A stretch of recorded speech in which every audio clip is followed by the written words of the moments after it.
because most people, they focus on something, and then, instead of staying on the road to get to success, they something happened, they get off. Something happened, they get off. Something happened, they get off. They never really get back on and stay on that path until they get there, right? So that's just how life works. Shit happens. Everyone has something, and no one's problem is bigger than yours. Why? Because it's your problem. But at the end of the day, what are you doing to change that to get where you need to get to?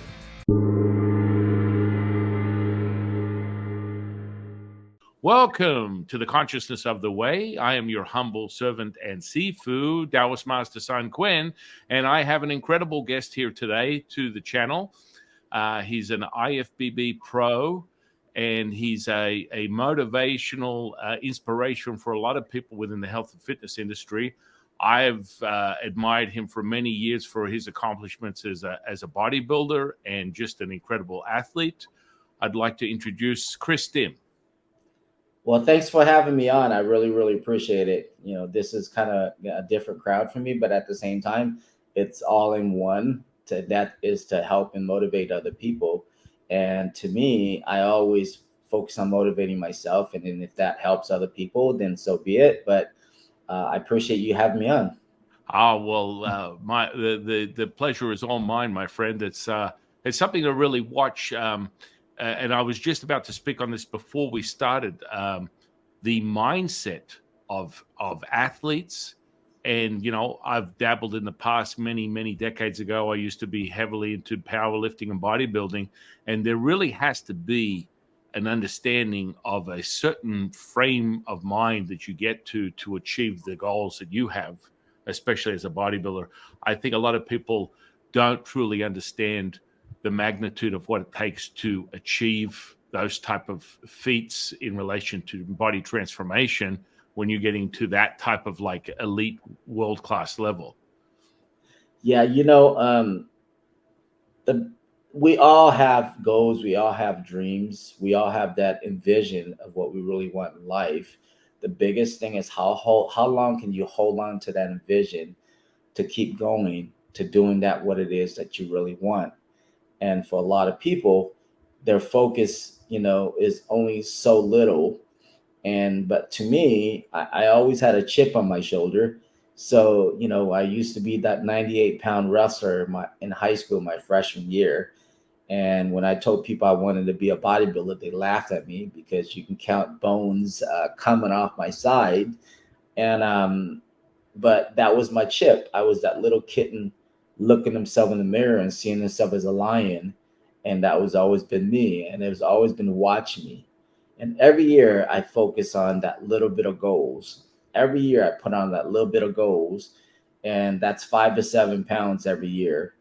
And before you know it, I'm on getting my pro card and was voted the number one Asian bodybuilder on the planet, competing in the Mr. Olympia 4 months later. So goals can happen, dreams can happen, only if you make it work. Right, yeah. And I mean, and that your career is a testament to that. It's really quite something else. Would you mind, just for the people that aren't too familiar with your backstory, what how did you get to the point you are now, and what sort of hurdles did you get over? And you in my opinion, you just smashed through the hurdles. You're a testament to the human condition and how powerful the mind body connection is, and what you can do if you just keep on believing in yourself. So if you don't mind sharing. Yeah, so after I turned pro, here I am in the top of my game, the best in the world, and traveling, doing nutrition seminars, doing training seminars, competing in, 3 different countries, 3 different days. We did, yeah, Russia on Friday, Holland on Saturday, England on Sunday, traveling with Ronnie Coleman everywhere. And here you're on the top of your game. Next thing you know, you get slapped. And, um, I went in for surgery on my aorta, and you know, this was the fourth surgery, by the way. The first one was they cracked me once, and that was in 2007. And they opened me up and fixed my aorta, the ascending, and then They cracked me up for the second time, fixed the descending, and then the third one they said you need to do, Kris, your bottom part of your aorta, and you can put a stent in, or they can do a full cut from the back of your shoulder blade through your rib cage all the way to the front of your stomach and open you up and fix you the right way. The second doctor told me, if you go back to your primary hospital, don't have them do the stent; it will not hold up. And I let them talk me into doing the stent. And so next thing you know, it didn't hold up like the second doctor told me. So I was sitting.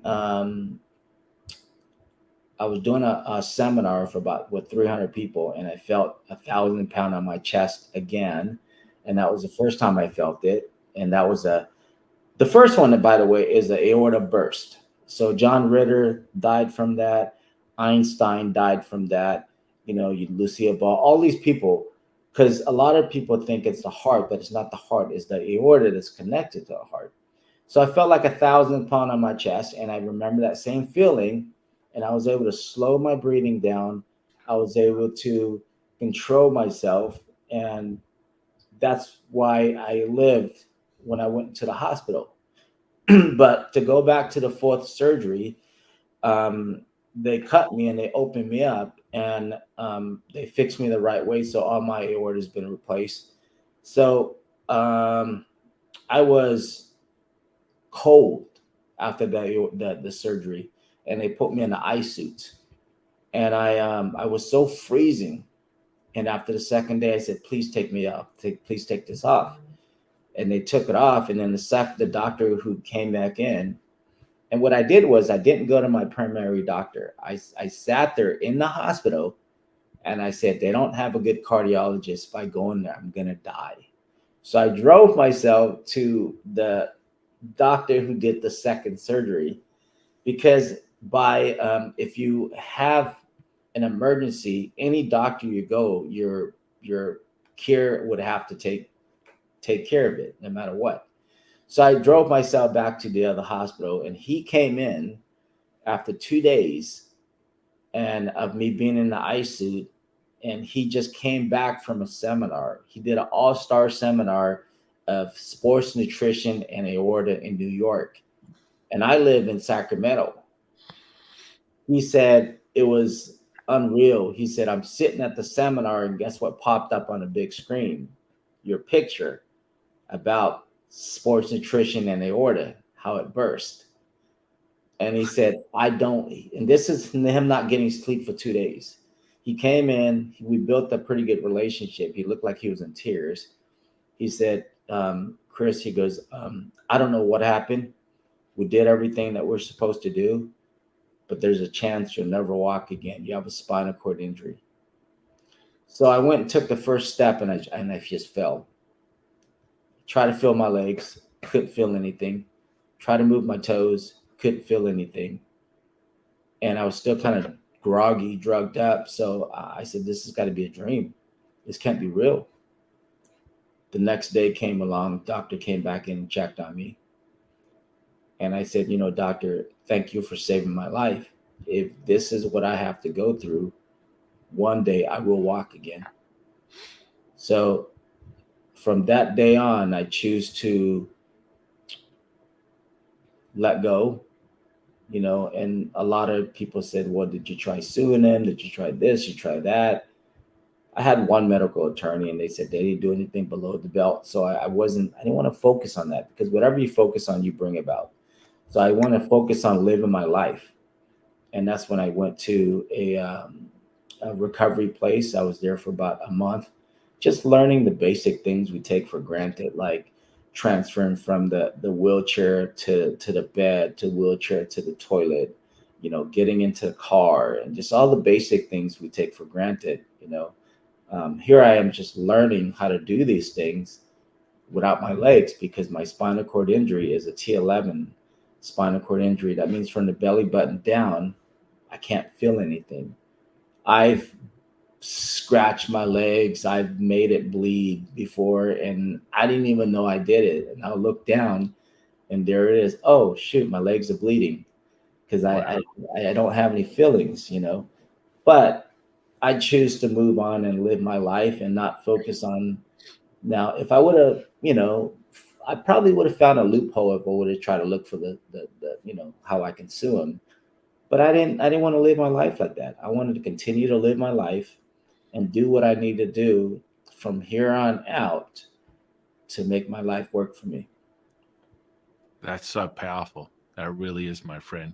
Because I always remind people, as you just a reference, you so similar in parallels. You're like, well, you don't want to think about this because you think about this. This is this with this attention, intention. I always remind people, wherever your thoughts go, the energy flows. And so your Absolutely. attention, intention, focusing on that would then replicate a very similar event. So you're taking that energy and you're imposing that on some other object, place, person, or thing, and it's generating this draw from your own physical energy, which brings you down lower because your focus is on whatever, uh, upset, hatred towards somebody, doing whatever. It doesn't matter. Your choice to live and to embrace your life and to strengthen your whole, and basically embody what is really the definition of true mindset is understanding that when you put your focus on it, you make it happen. And your whole career, your life is a testament to that. This is the power of, I really do believe this from a bodybuilding perspective, and that might sound a little biased, but bodybuilders have an understanding about this stuff that there isn't another athlete on the world really gets that degree of intensity, because a lot of athletes, they train for a certain goal, but as a bodybuilder, you have to focus intensely on the sculpting and transforming this vehicle, and the amount of attention and focus that it takes to embody that and then to replicate it and to produce something that you put on a stage and you're competing up against others is a powerful mindset and a creativity that is second to none, in my opinion.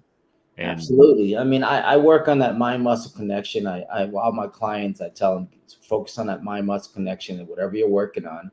If you're working on your biceps, your back, your legs, whatever it is, try to focus your energy and try to focus your blood flow to that area.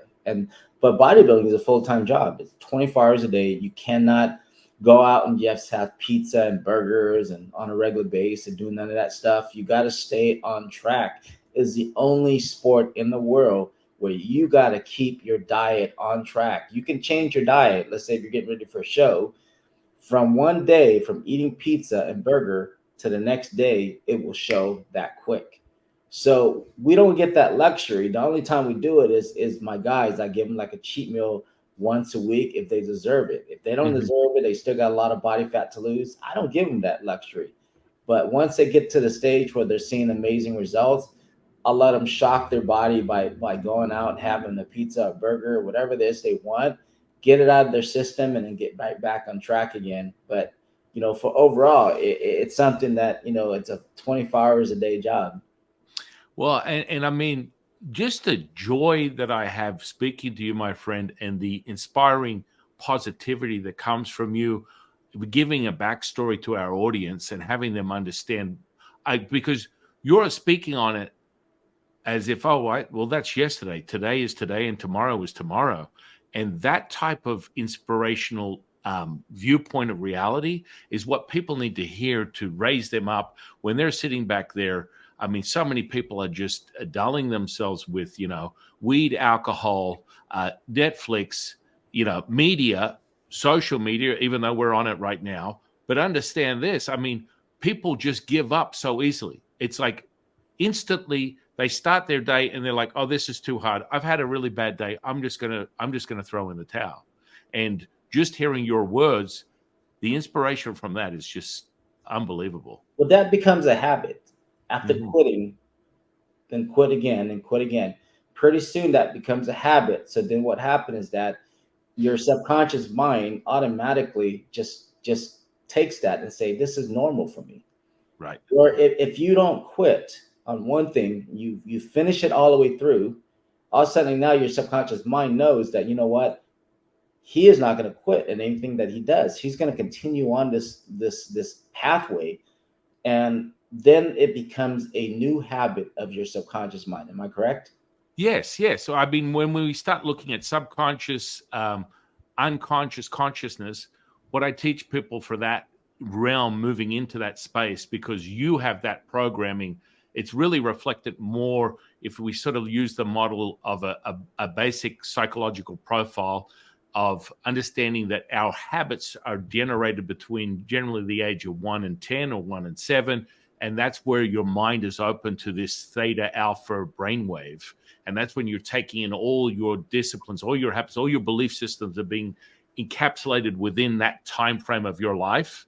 And then you sort of get to a point where you're about 10 years of age and develop what they call as a critical faculty, which is like the firewall of your mind. And so now it's not as easy. You have a perception of your reality and how you want to create what it is that you see before you. So you have to jump over that firewall. So all the things that you are using on a daily basis is something that you learned as a child that was given to you just through your perception, your environment. Moreover, when we look at things like epigenetics, are you familiar with epigenetics? Yep. Yep. Yeah, so the epigenetic component being epi, meaning above the gene. And so the gene expression is literally, which is really powerful for bodybuilders or more so athletes. Your environment, your external environment would be the sum of a thought, feeling, and emotion. And those things affect what we call the genes through the blood.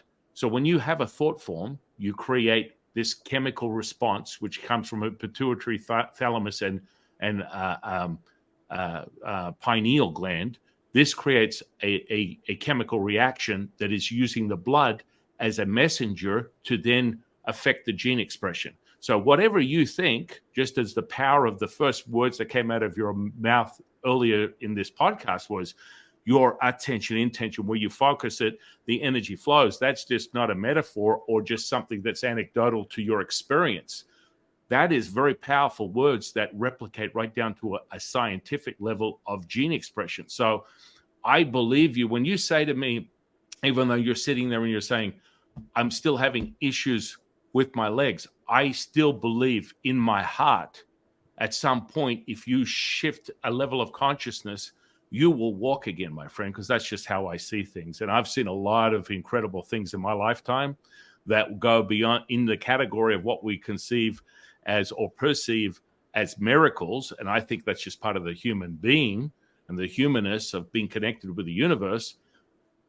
I don't doubt it. In my mind, I'm a massive fan of yours, but I also believe that the power of your intention at a certain point, when the time is right, just as everything else has rippled out into your reality as your life, as it's rolled out, and you are an incredible, inspiring, motivational person, that will come. Now, I dismiss what people will say with the limitation of the physicality, so neurology, physiology, biology is limited in of itself. The experience, your experience as a pro bodybuilder, an athlete, did not come from reading books. It came from applying it practically. All the things that you install in all your clients, in all the athletes you work with, people that you inspire around the world, comes from your practical application. That speaks volumes more than what's in the limitations of a book. That's my perspective anyway. You're right, Sad. I mean, overall, I believe everything has to do with timing. When your timing is right, it's going to happen. Like you're saying, when the timing is right for me to walk, I'm going to walk. It's not my time; it's God's time. And so, to me, it all has to do with your timing with everything in life. But the biggest thing is, like I always tell people, it's like Bruce Lee. You got to make it flow, right? Let it flow like water. If you start to flow in anything that you do in life, your timing is going to be right when it's right. Okay. And so my thing is, if you start to flow, whether you believe in God, you believe in the universe, you believe in whatever you want, that God will give you the strength.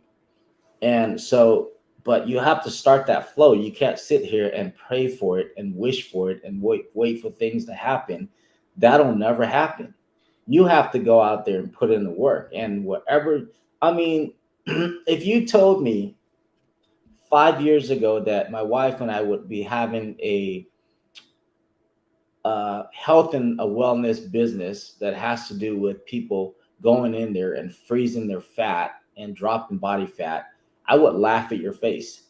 But Well, at the same time, yeah. it's our pathway. You Wow. start that pathway, you never know where you're going to go. But as long as you're moving, right, everything is going to work in the alignment of where you should be. Am I correct? Oh, absolutely. I mean, just your messaging on that, and I would love to go deeper in on that because that's clearly a business opportunity that you're in right now, I imagine. But it's understanding that an alchemical response, when you create this thought, feeling, and emotion, which basically is the recipe of your reality, from your conception right up to your death, and your birth into this reality is a thought, feeling, and emotion. You could take it now as a present moment, what you're experiencing, the shivering effect of the electric charge that you're getting from your being charged by this experience that we're having right now. We're connecting, we've created a rapport, we've created a friendship, and this is an ignition of part of this collective that we all have. And I believe that faith is more important than anything. And just I concur with what you're saying earlier. It's like, whether it's God, whether it's universe, I don't limit it to anything. I think people are really beating the life out of religion lately, man. I don't know. It's kind of it hurts my heart a little bit to watch people get beaten down because, oh, I believe in God, or oh, I'm Christian, or oh, I'm Catholic. How about we just believe in something? Let's all get along, sing kumbaya, get along, and realize that that faith is the seed of complete change in your life. All you need to You do gotta is have believe in something. something. You gotta believe in something. Yes, yes. And if you don't, then how do you ever move forward? Like there's got to be something that you believe in that is going to be so powerful that it's going to push you to where you need to go. And so I'll ask you this. On the best lifts that you've ever had, whatever your pinnacle of achievement, what state of consciousness, and I use consciousness because now it's really popular, but quite frankly, what really was the spearhead of the word consciousness, if we want to regress back to the consciousness movement? You know who the first person who started to throw it out into the field? You remember who that was? I don't know. Can you confuse this? Bruce Lee. Bruce Lee, back in the 70s. Yes, of course, spirituality, awareness, the idea of something greater in the universe. From a Taoist, it's just the universe per se, the mother of all things, which is what we speak of. And then Bruce Lee, back in the 70s, just before he passed away, he's one of his most profound interviews. He's using the word consciousness, and people, even to this day, people are like, huh? What is that? I don't know what that is. That's kind of weird. But I want to know what was going through your mind when you go, because I know what it feels like when I go for something. When it comes to moving iron, there is just this dead zone where everything falls away, all the sound disappears, all the activity, whatever's in the gym, and you zone in on a laser focus on this thing, and you just find some supercharge of energy that infuses your whole body, and you make it happen, and you move that thing no matter what because you say so. I want to know what your experience is or how you felt. You know, when I'm underneath that iron, and if I'm going super, super, super heavy, I'm talking about 405 on incline, and we never do 1 reps. Everything has to do with 10 to 12 reps. Yeah. Um, it's like a doctor going in for surgery. Your mind has to be so focused on that weight that if you're not, you can hurt yourself. And that happened to me because what happened was I was in the middle of in my set and some guy was talking to me. As soon as he did, boom, my chest, I felt a little small pop, racked it really quick. My partner ripped him a new a-hole. The reason why is he said, "Why are you effing talking to him when he's in the Right, middle of his set? right, right, right, You could wait until he's done with his set." right.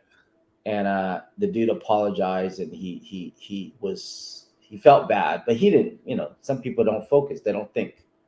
So you have to be all in on anything that you do. Doesn't matter what it is. And if you're all in and your focus on it is so strong every single day where you feel it and you can actually see it happen, then that's when things starts to happen, because you got to be able to see it. And that, my friend, is a very interesting ingredient.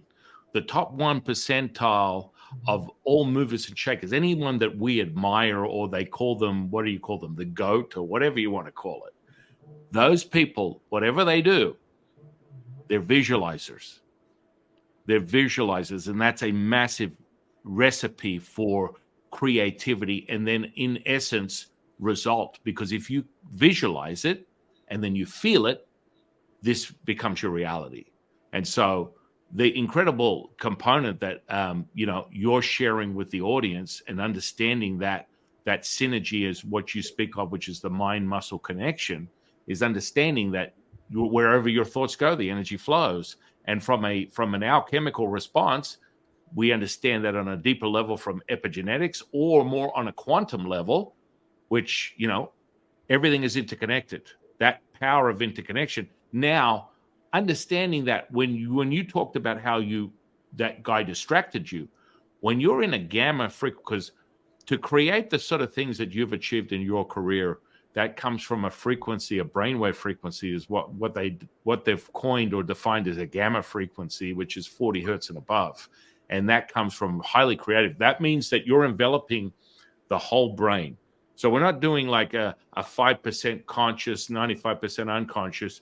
When you focus your attention, it's not hyper beta, which is generally the brainwave that you wake up to. You're raising up to a frequency that goes well above that. So beta is about 12 to 14 hertz, whereas gamma is like highly conscious, but you're creative. You're able to change things in your unconscious, as you spoke of before, the subconscious, at a 40 hertz and above brainwave. Now, when I do that when I'm channeling, I'm in a deep level of healing, shifting in what we call a fifth dimensional reality. So you go way beyond that. It's kind of like you imagine it and it becomes real, just as you visualize. I mean, bodybuilders are visual people. Well, they would say that men are visual people, but in essence, creators that have achieved the sort of physiques and the career that you've had to have an incredible imagination. And it goes from here.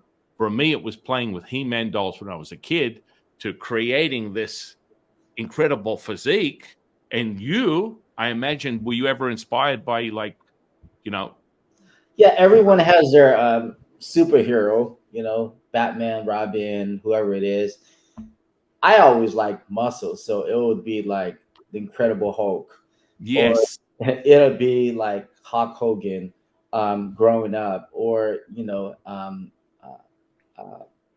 Canine. I mean, Conan, right? yeah, Arnold. yeah, yeah, yeah, I see those movies, or Hercules, right? Steve Reeve.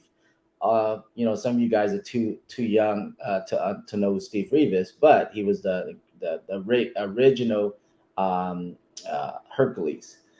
But those are guys that I looked up to growing up. It was always guys that had muscles. And I told myself, I'm going to have muscles on top of muscles. And like I said, people laughed at me at 98 pounds.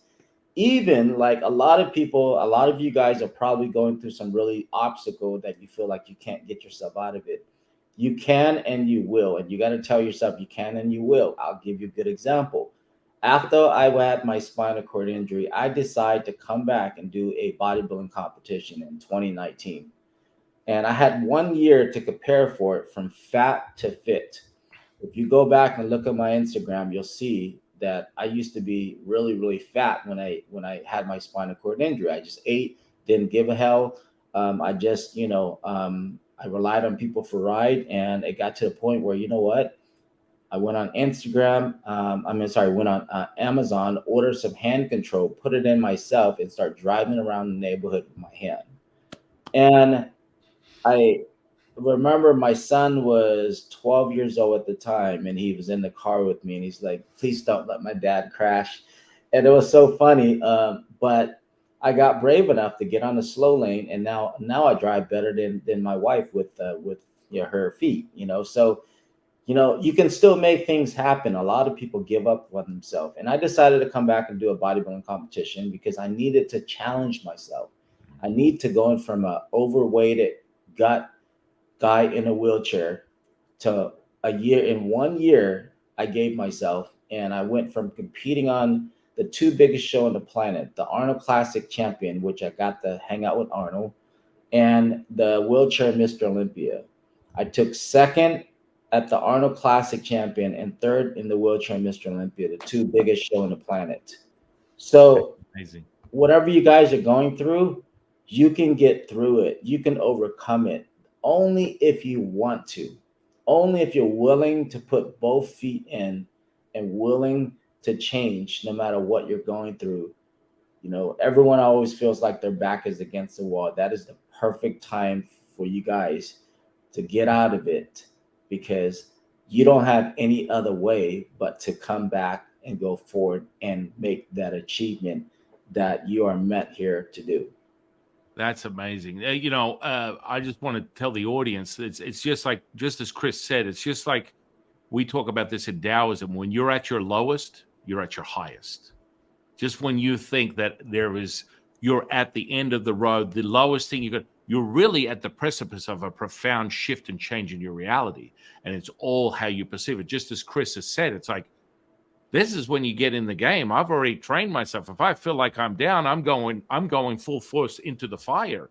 People need to understand that anything is possible if you put your mind to it. Anything.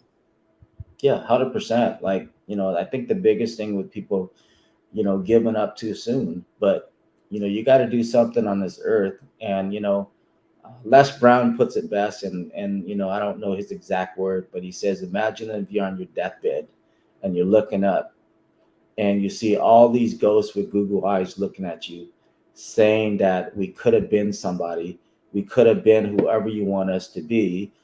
We could have been, anything you want in life, and all these ghosts, that all the dreams, all the goals, and everything around you looking at you, saying we could have been somebody. Now we're going to die with you. So because of that alone, always sticks to my mind that if I'm still on this earth, I don't want to be on my deathbed and look up and see all these ghosts. I want to achieve my goals and my dreams that I'm still here, meant for. That's so powerful. And so here's an interesting question. So in the area of health and fitness, I mean, for consciousness, for me, I deal with people with spirituality. We train a lot of internal practices to cultivate your chi level, to bolster the constitution of your physical body. And then exercise is an element, but it wouldn't be the pinnacle of someone's training. Like there'd be levels of Tai Chi, Bagua, iron shirt training, iron fist training, internal stuff, which really levels up your strength level and, of course, what you put out into the universe. And, I would prescribe to someone certain small degrees of physical exercise between 4 and 9 minutes a day, maybe 3 times a week at best. And I mean, it's funny because, when I was a kid, before Dorian was a thing, I was doing heavy training. That's just all I knew. It was like, just push the load out really hard, really intense for about 20 to 30 minutes. And from a physiological perspective, that would be like the tipping point for homeostasis for the human body. That's when, cortisol levels start getting high and your body starts to sort of like max out its results in relation to heavy resistance training. What do you see being a professional in that field, training athletes, training clients, being a bodybuilder? What's the biggest thing? I imagine within today's society, American sort of lifestyle, that, fatty liver, insulin resistance, diabetes, that's got to be a big issue right now. Oh yeah, I mean, you're talking about in the United States, you got 75% that is overweight, and now up to over 40% that's obese.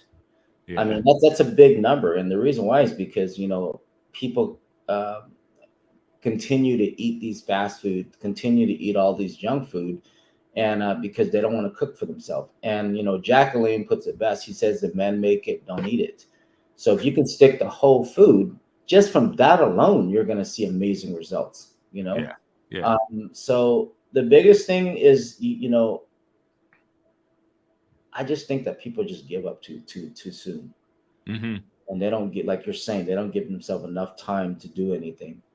But What's the Well, what would be the fastest result? Like, for example, you have someone who's insulin resistant, which seems to be I've the seen biggest. guys from dropping from owning a couple transformation center, Fit Body Boot Camp was the name of it.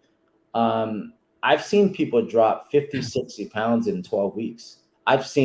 We've ran 6 week challenge and people drop 40 pounds, 45 pounds in 6 weeks. So it could be done. It's just a matter of like how much are you willing the effort to put into it.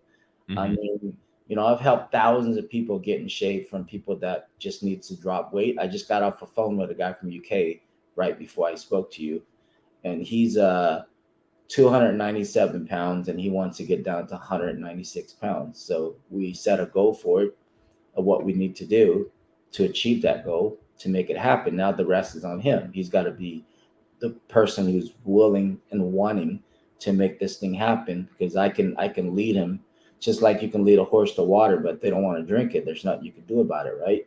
Yeah. So they Yeah. got to do their part and they got to want it. And Yeah. until they want it bad enough to realize that I'm sick and tired of being overweight, that I need to get down and recognize that I can be at this weight and I deserve to be at this weight. Right. And if you deserve to be there, you'll make it happen. Right. And if you make it a must, you'll make it Yeah. happen. Yeah. What are your thoughts on, in my opinion, it's an epidemic, the seed oil onslaught?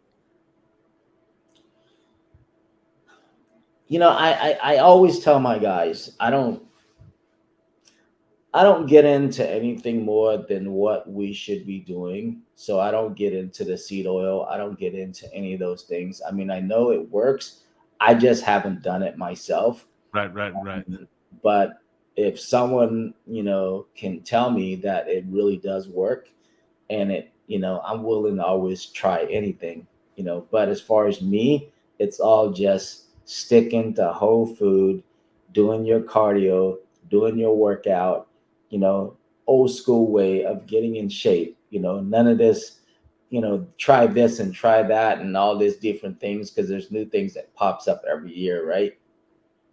Yeah, oh, there's always. I just find that the biggest resistance that I can see is definitely fatty liver, non-alcoholic fatty liver Oh disease, yeah, and yeah, yeah. just like diabetes in of itself. I mean, it's just so rampant, and that's kind of like the thing. Like back in the 80s, we were playing around with coconut oil and MCT oil and burning fat all day long. I remember I was eating one meal a day, taking, there was a brand when I'm originally from Australia. There's a brand called Musashi. Have you ever heard of that?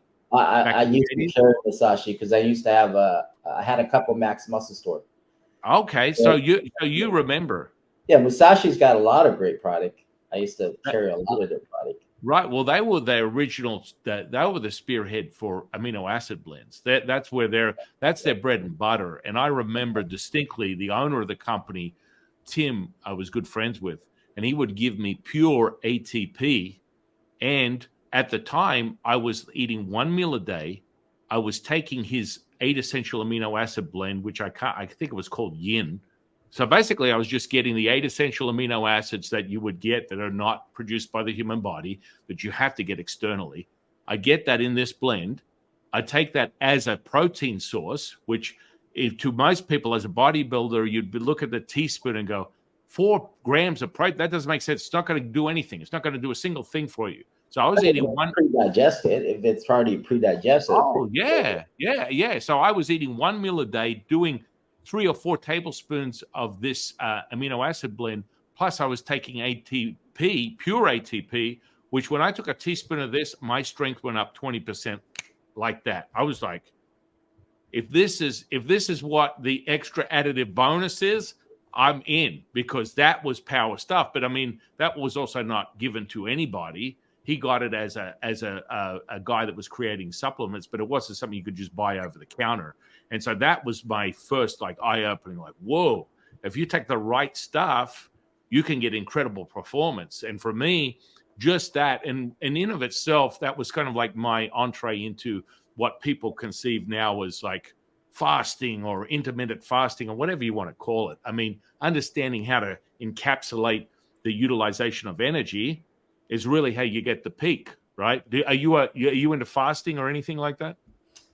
I did right after bodybuilding. I started fasting and I started doing 12 hour fast, and I went to 24, then I went to 36.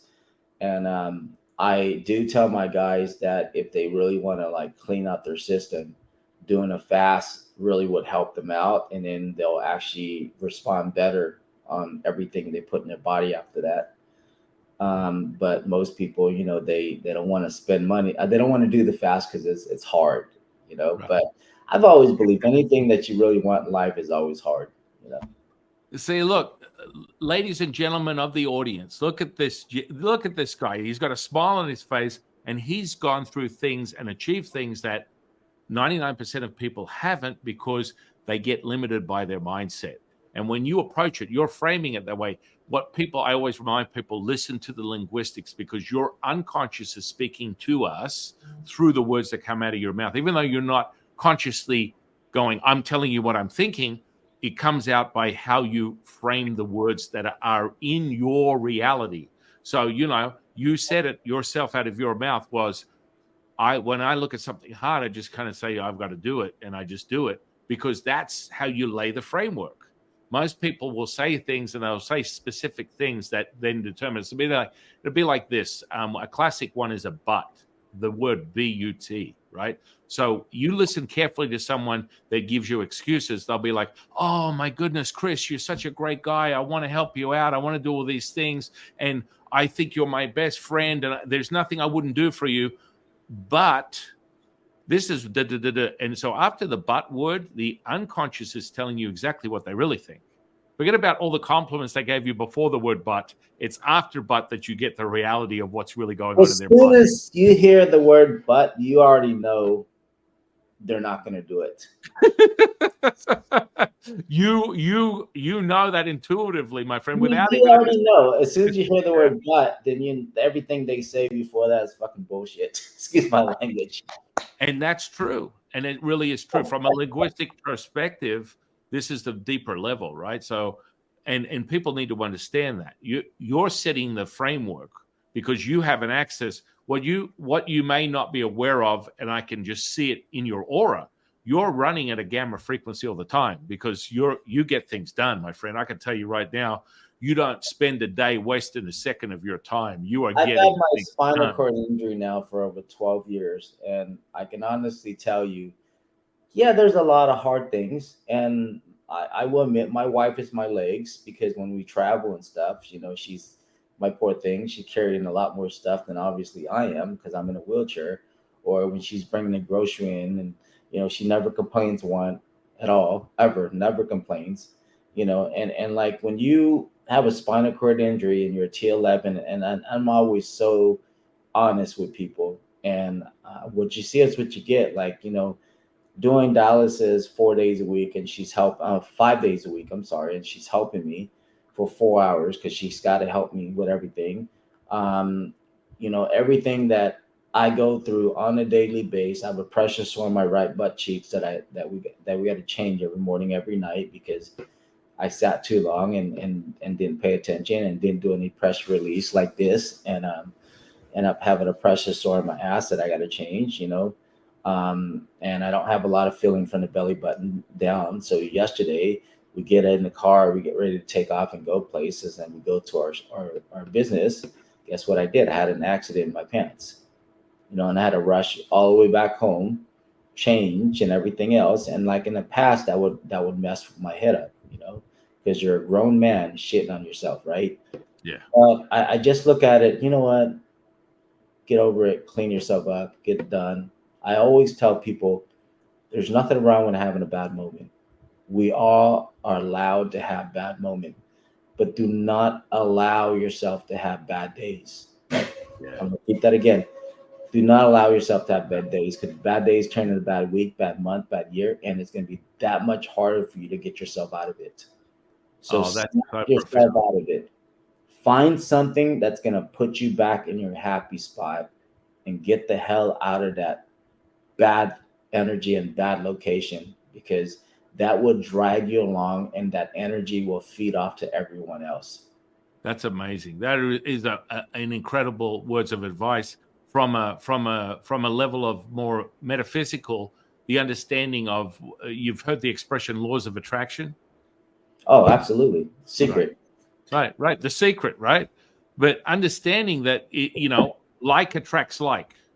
So that's very much in essence what you're saying. I want the audience to understand how powerful those words are. It's like you have a choice. I always remind people you have a choice. You have your emotions, or you have your well-being and the well-being of others. And people are like, excuse me, what are you saying? I'm like, emotional content is a choice. You're determining whether you are the master or the slave to your emotions. And your emotions are just a filter of your reality. That is not the truth.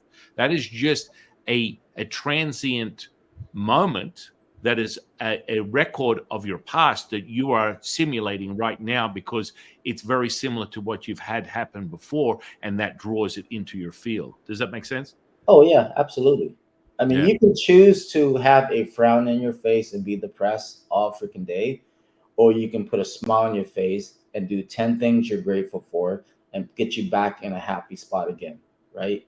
So every morning I do 10 things that I'm grateful for, my gratitude, and then 10 things at night before I go to sleep. The reason why is because I do my gratitude, and as simple as this: I'm so happy and grateful that the sun is out. I'm so happy and grateful I can see. I'm so happy and grateful I have a roof over my head. I'm so happy and grateful I'm able to drive. So happy and grateful I can put my wheelchair in my car. You know, all these basic things that people take for granted for. And like for people that are walking, I tell them, look, you need to be grateful that you're walking, that I'm not yet, anyway. Yes. So and people don't ever focus on their gratitude, focus on what they're grateful for. All they focus is on the bad shit and all the things they don't have. It's It, crazy. it's amazing, and that particular state, that gratitude, has an actual signature to it, a frequency. So when you access that, it's like what some people have sort of. Have you heard of this heart brain coherence stuff?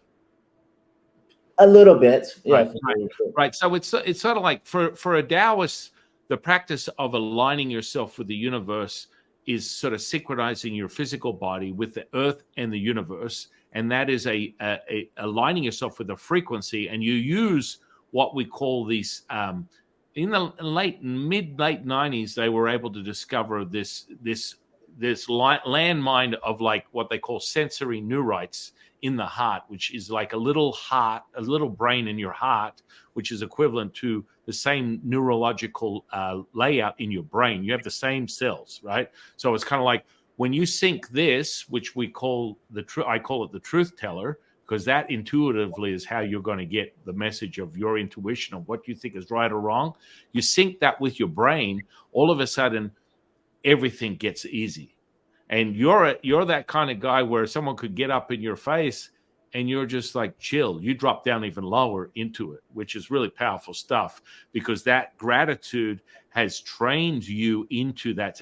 So you've used that, your discipline, your focus, your ability to apply your results into this training of your heart, which aligns your brain, which aligns you with the universe. You get things done, my friend. I promise you that. I can tell you that. And we have not met more than this podcast. I can tell you, I know enough about this man that he's a doer and he gets things done in every aspect of his reality, because that state, that emotion of gratitude is something that we call it a virtue. So there's emotions and virtues that you store within your body, and you want to elevate yourself to a higher virtue and remove the emotion. And gratitude is it. I mean, you speak on it so nonchalant because it's your reality all day long. But when you ask someone to be grateful, they're like, Yeah, they don't have Oh, anything to be grateful for. I mean, I could sit there and say, you know what, I got an effing pressure sore in my ass. I'm in a freaking wheelchair. I have nerve pain 24 hours a day that feels like stun gun. I'm using a catheter. And I can go on and on and on and on all this bad negative shit. But what is that? What frequency is that going to put me in if I start thinking about all those things, right? well, Versus it drops you down. all Yeah. the things that I can do, not all the things I can't do, right? So Yes. focus on all the things you can do. That's what's going to take you in a higher place, right? Right. And it builds on itself. So I have this, what we call the 72-hour challenge, where you accept and allow everything. And so what happens, what people tend to find is after the first 24 hours, their life becomes even easier and easier. By the 72-second hour, they're like, I'm drama free and life is too easy. I need to poke myself in the eye because I've got like an effortless experience where things just fall into place because you're not resonating with that lower frequency. You're not attaching yourself to someone else's anger. You're not attaching yourself to someone else's bad day. You're allowing it to take place, meaning it's not about you. Does that make sense? It's never about you, Yeah.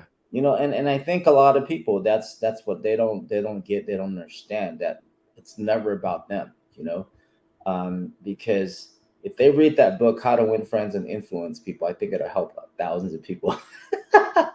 Right. Right. Right. I mean, because it's really quite something. You create a rapport because you're genuine and you come from here. And that rapport instantly creates a coherence with people.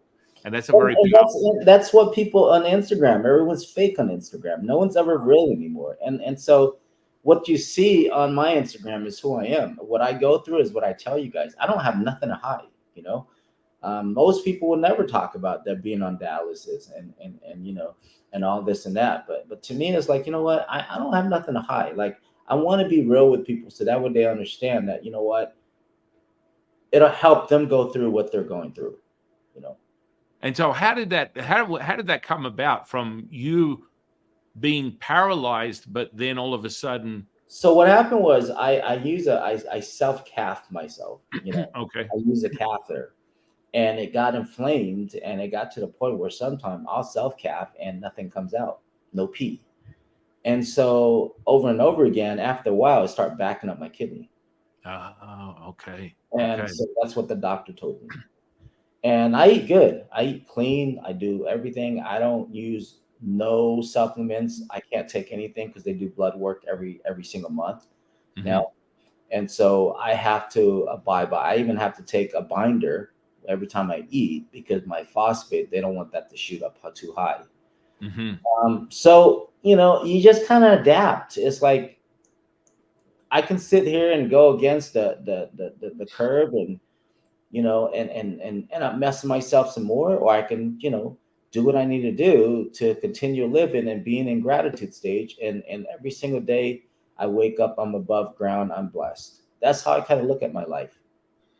You are literally a message from God, honestly, and it's transmuted into your human form because for you to take that message and you put it out there, and your evidence of that rise above it all, no matter what. And that's really difficult for so many people that are crying over not enough likes on Instagram, and they didn't get their parking spot out the front of H&M, or things that are sort of very, very infantile in the process of the cycle of life, yet they want to believe that's the worst, their version of adversity. You know what I mean? As you get older, you start getting more wise, because I can tell you when I was in my 20s, and I was already getting to the size where no one really messed with you, and people would cut me off and I would chase them and everything else that you do when you're young, right? As you get older, you start to realize, you know what, that guy's probably having a bad day. Just let him go. You just kind of let things flow. You don't let things get to you like you used to anymore. That's Because if you do, it's gonna eat up your day. So like, why are you gonna let that eat up your day? And why are you gonna let that absorb into your brain? That's gonna make you affect you on everything else. Would have a bad day just like him, or you can choose to have a good day and continue living your life, right? right. Right. Now, and I mean, these words of advice to the audience, they need to understand that, what Kris is saying is when you connect that, so from an energetic level, when you put in bad emotional content, which we could consider incoherent, which bad really is just a definition of your perception being a duality, good and bad, up and down, in and out.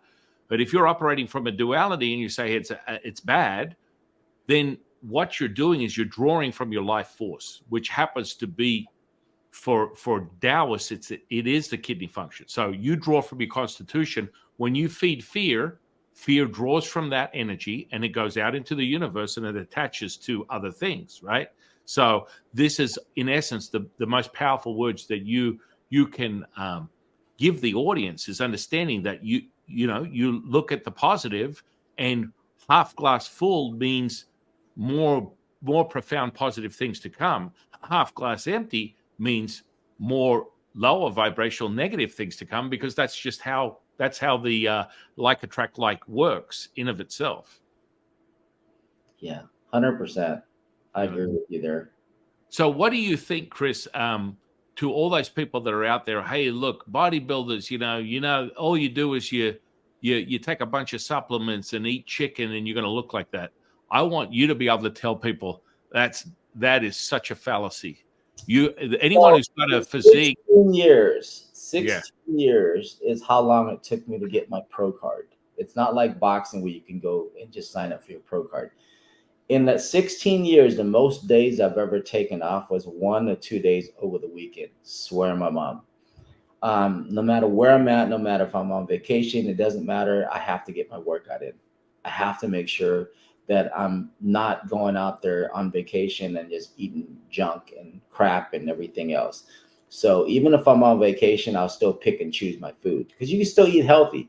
You can go to a restaurant and say, hey, can you get me just a plain chicken breast, get me a salad, and get me some vegetable. You can do that still. Most people choose not to. So 95% alone is your eating alone. And most people don't have the discipline to eat right. And once you do that, now you have to get into the gym. Now you have to get your sleep. Now you have to make sure your body is getting adequate enough of everything that it needs. It's like math. You got to do everything and you get the right answer. If you don't do everything, you get the wrong answer. Okay. Right. And that's how bodybuilding works. Now, some people can go in there and get half-assed results, and some people might have crazy genetics, and they do. And I've trained some clients of mine who's got crazy genetics and they're eating junk and they still grow like weed. But for most people, if they're not eating right, they're not training, they're not taking your supplements, they're not doing their cardio, they're not getting their sleep, they're not doing everything they need to be doing, it's not going to happen for them. And like Ronnie says, I can give you all the supplements in the world, you'll still never look like me. Yeah. I think that's the fallacy. A lot of people are like, oh, he just takes a bunch of supplements, that's why he looks that way. No, I don't think. I personally, from personal experience, I know what it takes to look like you. I never achieved that goal, but I worked really hard for the short period of time that I was obsessed with powerlifting and bodybuilding, and I achieved some incredible goals. But to get to that level that you were able to achieve, that's a commitment beyond a commitment, and that shows you the power of your mind. On the Mr. Olympia stage, I mean, that's the pinnacle. That's the Super Bowl of bodybuilding. You got what, 12, 15, 18 Mr. Olympian in 1 year. That's the best in the planet, comparing to how many millions of bodybuilders all over the world. So yeah, I mean, but at the same time, I never really look at it as, hey, I am Kris Dim. I don't care about all that, statue stuff. To me, it's like I'm no different than the next person. And when I train my clients, whether they're overweight or whether they're getting ready for a show, I put myself at the level of what can I do to get them to achieve their goal. Like I will go all in, it's like if I was to put all my chips in one, if I'm putting all my chips in black, that means that I'm giving you everything I got when I train my clients. And I think a lot of people don't do that. Nowadays, you have a lot of virtual assistant. You have all these different people, and like me, I still do everything myself. I still get on a Zoom call or a FaceTime or whatever it is. So I see my client once a week. I can see them. I know if they're cheating because they have to send me upload picture every single week. And if they don't upload picture, just like You got the eye. I Yeah. talked to my guy yesterday, his second week picture is better than his 4 week picture. So I had to get on the phone and talk to him. And he Yeah. says that, you know what, no excuse for it. He needs to do better at getting his meals in. And I gave him everything that he needs to do to make sure he's doing it. So he promised me his next picture is going to be better. And that's what I do with my guys. I keep them accountable because I know that most people, they need that accountability to get them to see results. It's kind of like what you do is Yeah. it's your clients. If you don't stay on them, what they do, they mess up, right? Well, yeah. I mean, where the bastion of hope in relation to our insight and our experience doing things, just like you, I've got over 30 years experience in this space. You accumulate a level of understanding and information and practical application that is second to, book read stuff. It's like you cannot you cannot possibly uh, uh, um, equate the years of experience you have or I have in what we do, and then go read a book or do a YouTube channel and think that you're going to achieve that type of insight. No, you can go and get your training certification, but it don't mean you're going to be a good trainer. It takes years and years and years of experience to do what you do, to do what I do, to get them where they need to get to. Of course, everyone starts somewhere, Yeah, but it's years of accumulations. That's what's going to take you to where you're at today. and it's being open to it. Yeah, You, you absolutely. know, so what would you say, from and we talk about meditation? What's your sort of spiritual recipe? You got to have something. So you believe in God. What else do you put I into? I grew up as a Buddhism because of Oh, my mom. beautiful. Right. Okay. Okay. Yeah. And so then I also went to a Christian church for a while, you know, and it got to the point where I know that our religion works. And but I always believe there's only one God. That's just my belief. Like whether it That's be beautiful. you're Buddhism or Hinduism or Christian or whatever, I think that God, and then you got your disciple of all your people, and that's Christian, Buddhism, and everything else. And then to me, they all believe in one. That's just my take. That's beautiful. And guess what? There is no right or wrong, in my opinion. Yep. No, it's really So there's either bad or good, right? well, yeah. Or I tend to, from a Taoist perspective, the goal for us is like you're heading up a mountain. One side is yin, one side is yang, the polarizing components of the universe. The ultimate goal is to emerge those two as one and become one with everything, which is the reflection of the universe. So all is one. So in essence, what I'm saying is pretty much what you're saying. So we're all one. And it's like it all transmutes in its own message from individual to a collective, but the message is the same, and that's where I think is Oh really powerful. yeah, yeah, You know, yeah, yeah. I yeah, mean, whatever your reception is, perceptions of what it is. But to the end of the day, it's like, it's like Buddhism says you should not steal, you should not lie, you should not, kill, you should not do all these things. And then if you, are whole as one, then you are at the right spot where you should be, right? right. So it doesn't matter what you believe to me, as long as good is good, bad is bad. So like if you're doing good things and you focus on that and ask my wife, I always have change in my car and purposely because when I see a bum, I'll give him money, and it makes me feel better. So no matter what, to me, it's like whatever I do that's gonna make me feel better, that's gonna put me in a good spot, then I feel like I'm just gonna get more of those, you know. Well, that really is like it's like the model. People always ask me, like, Sifu, what is karma? I have to say it right because people that access my accent, karma, and I said, well, karma is an interesting thing. Karma in of itself it starts from the seat of your reality. So what does that mean? It means that if you believe you walk under a ladder and you're going to get 3 years of bad luck, then that's exactly what's going to come your way. If you walk under a ladder and you believe that you're going to have the best, most incredible, like good luck, then that's exactly what will take place, because that's how the universe is like, not so much working in the past or present, the future or past, it's present moment. It will echo whatever you're doing right now, and that's how it ripples out into your reality. Absolutely, 100%. Yeah. I agree with you there. Yeah. So, okay. So now we've got a little bit of the spiritual stuff. And so you do a meditation. What kind of meditation do you do? When I get to the point where I'm overstressed and overwhelmed, I just stay still and I just take nice, slow, deep breath. And I always focus on good energy in as I'm breathing in and bad energy out, and it's gone. Good energy in and bad energy out. And I'll do that and I'll just stay and I'll still and I'll just focus on just being in the moment and being where I want to be and being where I need to be. And I just work on my breathing and try to just relax. Wow.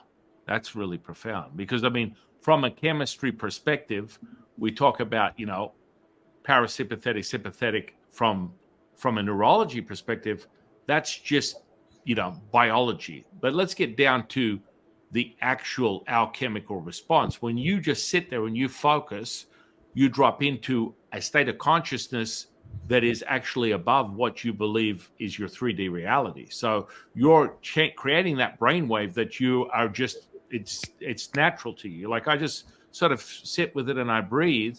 Well, we have probably thousands of breathing practices or respiratory practices from a Taoist perspective, but we have one specifically, primordial embryonic breathing.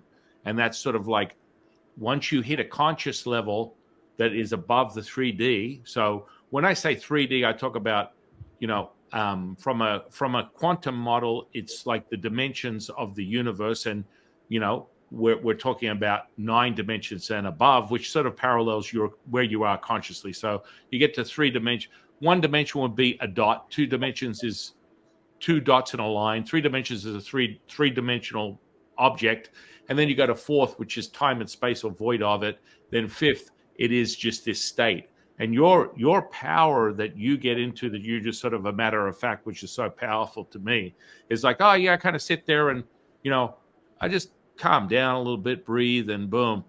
People will take a lifetime to acquire that state of consciousness that you've accepted. And that's part of the power of what we're speaking of.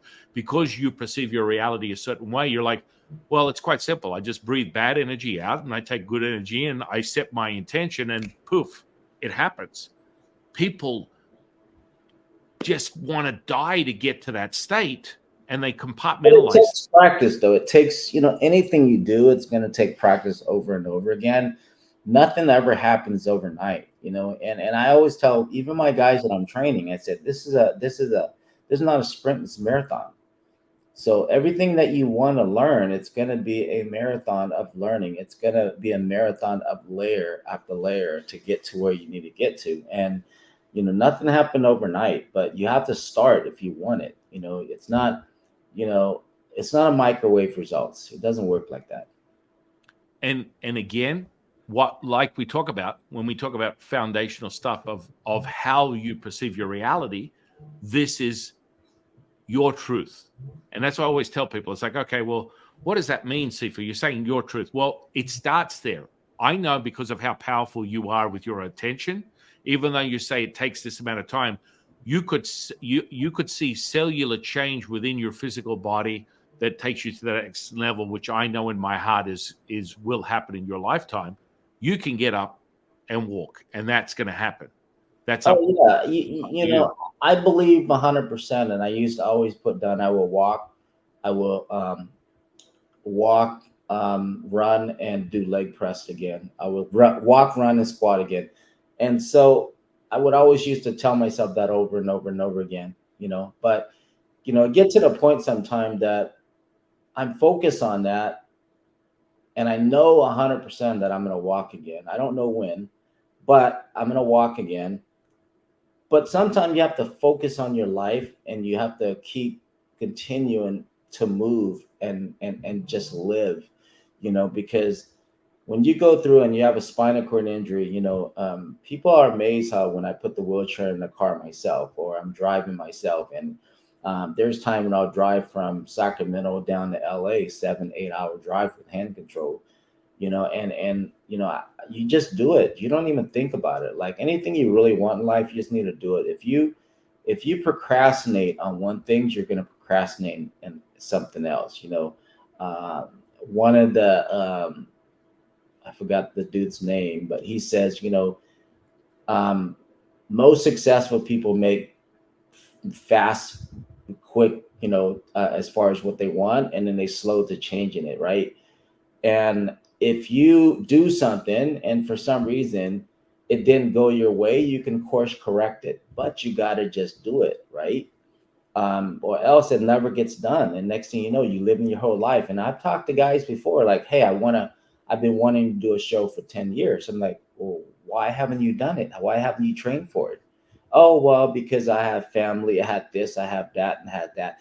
And what I mean, I don't mean it in a disrespectful way, but what I hear is just wah, wah, wah. I don't even hear it, because to me, it's like, okay, I did a freaking bodybuilding show and I was in a freaking wheelchair, you know? And so, what is your excuse again? That's what I'm thinking in my head, even though I'm nice and I don't say it.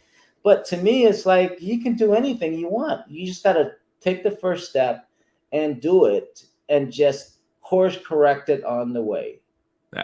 I mean, it's just really powerful words for the audience, because goes back to what I teach people, which is if you are thinking, you are not knowing. So when you compartmentalize, and this is sort of the separation of conscious, unconscious, or what you want to be as one with all, compartmentalizing is in the thought process. Knowing is feeling it.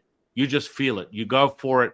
And that is a consciousness level shift that separates you from being your personality to being the whole universe. Does this make sense? Yeah, absolutely. I understand. And so when you say, "Hey, I don't think about it, I just do it," because you feel it, and that feeling is the knowing component that lets you know you're in the zone.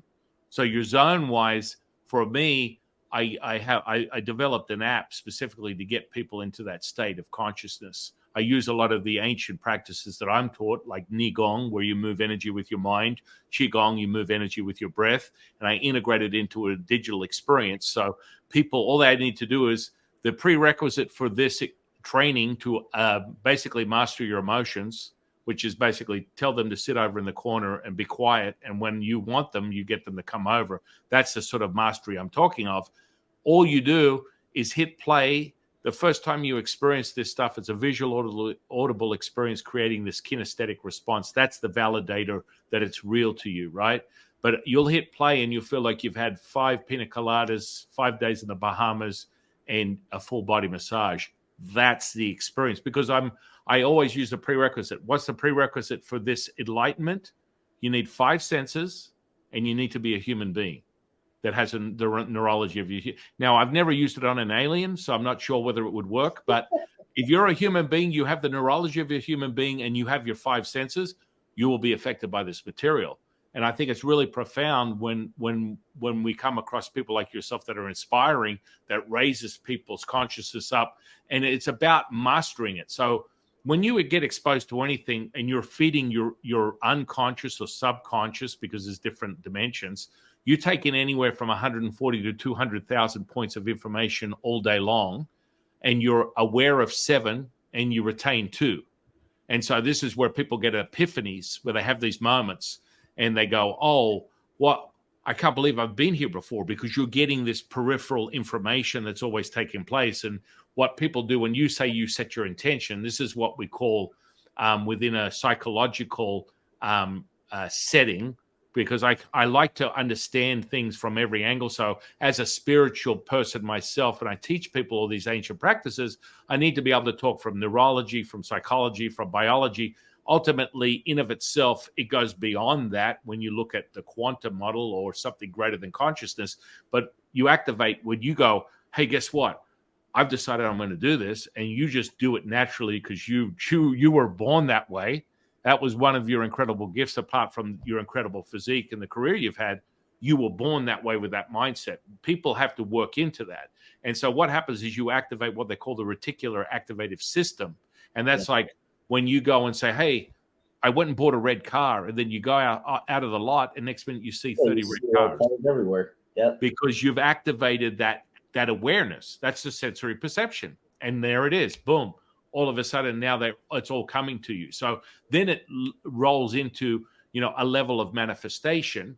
What are your thoughts on that? Do you believe in manifesting? Oh yeah. Yeah. Yeah, I do. I believe you can manifest anything. Yeah. Because really it is. I mean, that's how I teach people. Like I have a video on YouTube. It's called basically the fundamentals of manifestation. And when you look at anything, the fastest way to manifest your reality, take your favorite song, whatever it is. Do you like music? Oh yeah. Yeah. Yeah. So take that peak, that song, that peak of the song where you feel good. It's the chorus, it's a certain beat, and you just get a supercharge of energy from that, because what you're doing is you're replicating the frequency of the artist that created that, right? And so you're using what they call the mirror neurons at the base of your brain, which basically replicates any sort of frequency, energy, vibration that's taking place in your surrounding aura, or what you call your electromagnetic field that comes from your heart. And so this information is coming in, and you're replicating it with what we call the mirror neurons. So that's where you're watching a football game, or you watch a bodybuilding show from the audience, or you're watching it on TV, and the person you want to win wins, and you're like, yeah. And then the whole audience ripples out, right? And there's this electrifying magnetic like pulsation of like excitement, and you're feeling it through your whole body on a cellular level. That's what we talk about. So when you take a song, because I always tell people, they're like, I want to manifest this, I want to. Well, first of all, erase the word want. Now it's a knowing. And now take that signature, because when people are creative, that's where they use their gamma brainwave, and they're hitting that frequency all the time. So they're imprinting their music. All the songs that you love from whatever artist they are, they have that creative moment, that peak where they're putting out that gamma frequency that is equivalent to the frequency of the universe. So when you create your coherence between your heart and your brain, it's a frequency. There's a resonating frequency that is the first transmission of the magnetic field of the earth, and it's a 0.1 hertz frequency, right? When you connect with the earth, your heart and your brain, that's connecting with the universe at 0.1 hertz, which then activates that gamma brainwave. And now you have this incredible synchronicity. I feel really good. I'm able to calm myself, like you reference it, going, I take a breath and I just put my focus on there, and you do something that someone's taken decades to master in some Tibetan, monastery somewhere in the hills or somewhere. You're like, oh yeah, I just think about it, just do it, boom. And that synchronicity is the epicenter of manifestation, right? So when you're able to sync with that, with an artist, within music, and you get that peak song, take that moment, because there's a supercharge. There's an electric charge that takes place. You feel it rippling through your whole body, that feeling. It's like, whoa, man, I got a little bit of a chill. I got hairs on my arm. It's like really exciting. That feeling is when you go, bag of money, career, best life, whatever it is that you want, and watch it come back to you, because the universe echoes equal to or greater than whatever you put out. It will come You have back. the same vibration that normally takes place, but to get there is going to be, because most people, they focus on something, and then, instead of staying on the road to get to success, something happened, they get off. Something happened, they get off. Something happened, they get off. They never really get back on and stay on that path until they get there, right? So that's just how life works. Shit happens. Everyone has something, and no one's problem is bigger than yours. Why? Because it's your problem. But at the end of the day, what are you doing to change that, to get where you need to get to? And for a lot of people, that's what's affecting them, is their focus is they thrown off by other things happening. And let me tell you, the enemy, anytime you try to do something, the enemy will do everything its power to get you off of that road. And the more you want, if you notice, on whatever it is that you want, the more the enemy just seems to come and want to get you away from it. So just know that the enemy don't know what to do if you just don't quit.